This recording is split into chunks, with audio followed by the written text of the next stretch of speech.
días, mi nombre es Melanie Mendoza y en este video voy a hablar sobre las similitudes que existen entre el dengue, el Zika y el chikungunya. La primera similitud de la que vamos a hablar está en su etiología y transmisión.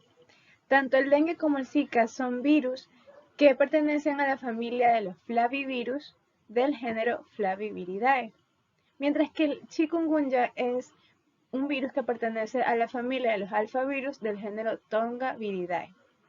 Ahora, la transmisión de estos tres es similar. Se da por la picadura de un vector, que en este caso es el mosquito hembra del género Aedes aegypti, que es el que vemos en esta foto. Además de esta vía de transmisión, las tres enfermedades comparten otras vías de transmisión, como son la vía de las transfusiones sanguíneas y la vía de transmisión vertical, que es de la madre hacia el feto. Al hablar del cuadro clínico de las manifestaciones clínicas, también vamos a encontrar otras similitudes entre el dengue, el Zika y el chikungunya. Hay ciertos síntomas compartidos, como son la cefalea, el cansancio, las manifestaciones cutáneas como el exantema o el rash, la falta de apetencia, la fiebre y las mialgias. Sin embargo, hay ciertos síntomas que son más característicos de cierta enfermedad que de otra. En el caso del dengue tenemos a los sangrados, los cuales son característicos de su fase crónica. Estos se dan solo en esta enfermedad y no se dan ni en el Zika ni en el chikungunya. Estos son causados por la trombocitopenia. La trombocitopenia es un síntoma que va a aparecer en el dengue, pero también en el chikungunya. Sin embargo, la diferencia es que la trombocitopenia del dengue va a ser crónica y mucho más grave. Esto es lo que causa los sangrados. Mientras que en el chikungunya, la trombocitopenia aparece en las etapas iniciales y es bastante precoz y moderada. Además, en el dengue vamos a encontrar dolor retroorbital, que no lo encontraremos ni en el Zika ni en el chikungunya. El Zika, por su parte, presenta de artritis, al igual que el chikungunya, pero estos tienen diferencias. La artritis del Zika es más precoz, dura menos y es mucho más leve, mientras que en el chikungunya la artritis queda o aumenta su cronicidad, quedando secularmente de meses a años. El Zika presenta diarrea, que no va a presentar ni el dengue ni el chikungunya, y conjuntivitis, que también va a ser un síntoma compartido con el chikungunya. Sin embargo, en el Zika es mucho más común encontrar esta conjuntivitis no purulenta, es mucho más grave que en el chikungunya, que no va a ser tan común. Ahora voy a hablar de los estadios de las distintas enfermedades. El dengue va a tener tres estadios o fases: la fase febril, la fase crítica y la fase de recuperación. La fase febril, como su nombre lo indica, va a estar acompañado de un estado de fiebre que va a durar toda la fase, la cual dura de 2 a 7 días.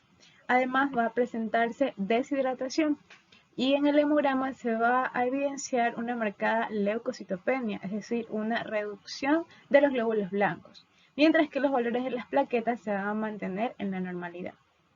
Luego sigue la fase crítica.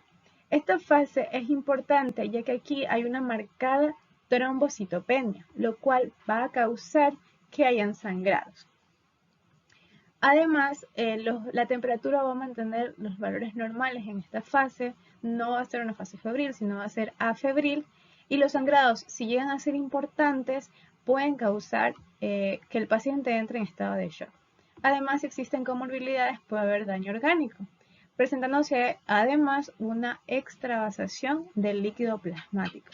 Al final de esta fase, alrededor del sexto día, va a haber o se va a encontrar que el cuerpo va a crear inmunoglobulinas, las inmunoglobulinas G y la IgM. Y esto es importante conocerlo por si se quiere realizar un diagnóstico de laboratorio.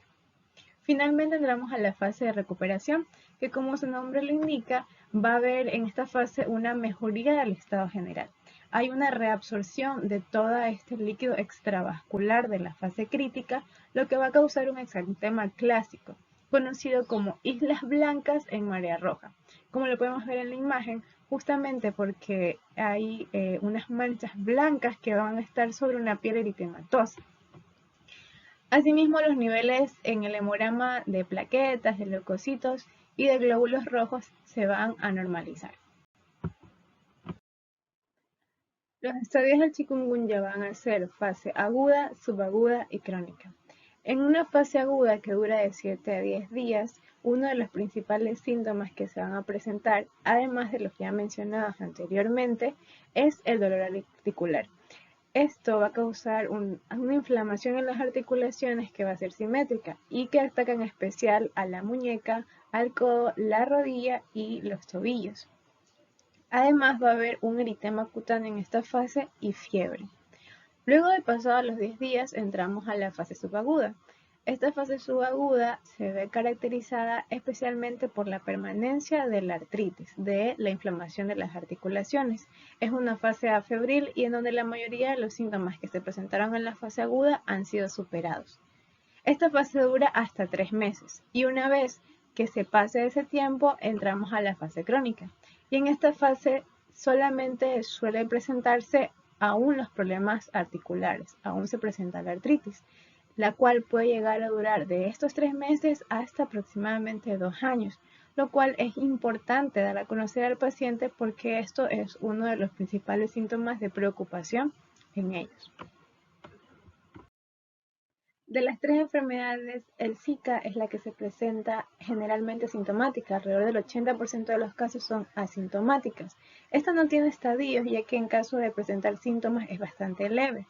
Los síntomas que se pueden llegar a presentar, como ya los dijimos, son la cefalea, la fiebre, la conjuntivitis, las artralgias, mialgias, entre otros. Esto va a durar de 4 a 7 días. Se puede decir que solo tiene una fase aguda y al cabo de esta fase los síntomas son superados al igual que la enfermedad. Las complicaciones no son comunes, pero de haberlas, la más común es el síndrome de Guillain-Barré. Este síndrome es una polineuropatía en la cual básicamente el sistema inmunológico va a atacar a los nervios del cuerpo, lo cual va a causar parestesias y esto puede llegar a causar parálisis. El diagnóstico se puede realizar presuntivamente siguiendo la clínica que nos podría dar cualquiera de estas 3 enfermedades. Sin embargo, también podemos tener pruebas de laboratorio que nos ayudan a confirmar este diagnóstico. En este caso, se puede utilizar para cualquiera de las 3 una serología en búsqueda de anticuerpos IgG e IgM. Asimismo, también tenemos a las PCR, las cuales son utilizadas especialmente para diagnosticar chikungunya y Zika. Ya que estas 3 enfermedades comparten el mismo método de transmisión, que es por una picadura de mosquitos, lo que se busca en el control y prevención es similar en las 3, que es eliminar el vector. Para ello se recomienda el uso de repelente de mosquitos, también el uso de toldos o de mosquiteros, ya sea para que una persona sana no resulte picada por el mosquito e infectada, o una persona infectada pues resulte picada por el mosquito e infecta a más personas. Asimismo, la eliminación de posibles criaderos, se recomienda hacer mingas y eliminar el agua estancada en cualquier tipo de recipiente, el uso de mallas metálicas en ventanas y en puertas, y en caso de embarazo y de sospecharse, ya sea de Zika, dengue o de chikungunya, hacerse controles ecográficos para descartar cualquier tipo de anomalía que pueda afectar al feto. Finalmente, al hablar del manejo y el tratamiento, tanto el Zika como el dengue y el chikungunya, en casos leves, puede ser tratado bajo un tratamiento meramente sintomático, en donde se recomienda hidratación, descanso y se puede utilizar paracetamol para contrarrestar ciertos síntomas, como la cefalea, la fiebre o las mialgias. Lo que no se recomienda en ninguna de las 3 es el uso de los AINES. Ahora, al hablar específicamente de dengue, es importante clasificar a nuestro paciente en alguno de los siguientes grupos. Grupo A, pacientes que pueden ser tratados en el hogar. Estos sí pueden regirse bajo un tratamiento sintomático. Grupo B, pacientes que deben ser hospitalizados. En estos, si presentan signos de alarma, se deben utilizar soluciones cristaloides para hidratar al paciente. Si no presentan signos de alarma, puede utilizarse la vía oral, una hidratación por vía oral, o intravenosos usando lactato de Ringel, por ejemplo. Y luego tenemos a los pacientes del grupo C.